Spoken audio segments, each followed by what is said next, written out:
Some books linger in your mind long after you turn the last page.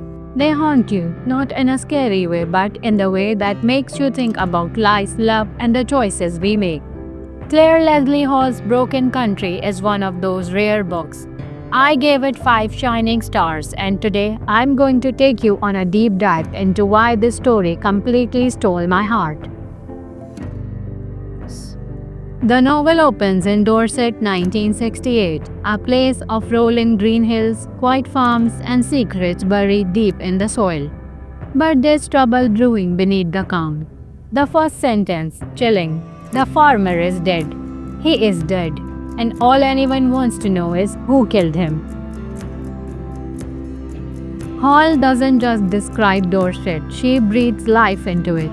You can almost smell the damp earth after rain, hear the bleating of sheep in the distance, feel the cold stone walls beneath your fingertips. The landscape isn't just where the story happens, it's part of the story itself. It holds the memories, the grudges, and the love that refuses to die. The story moves between two timelines, the late 1960s and a modern day courtroom trial. In the past, we watch Beth's love story with Gabriel Bloom and Chatter. In the present, we watch the fallout. Frank's brother Jimmy is dead, and Beth is at the center of a legal and emotional storm. This structure keeps you hooked, making every chapter feel like pulling back another layer of truth. Beth is one of the most human protagonists I've ever read. She's flawed, torn between duty and desire, and her grief is like a shadow she can't shake. There were moments I wanted to hug her and moments I wanted to shake her. That's how real she felt. Frank is the quiet hero of the novel, steady, dependable, but also vulnerable. His love for Beth is selfless, almost to a fault, and it's impossible not to admire him. Gabriel is a storm, charming, reckless, and utterly magnetic. He's the kind of man who changes the air in the room just by walking in.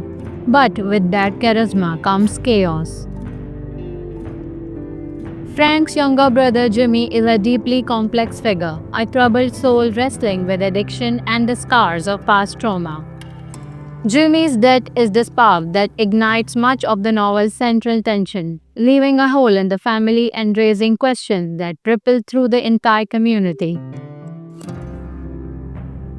At its heart, Broken Country is about first love's lingering shadow, the ways grief reshapes us, and the fine line between loyalty and sacrifice. It's also about identity, how we carry our past selves into the present, whether we want to or not.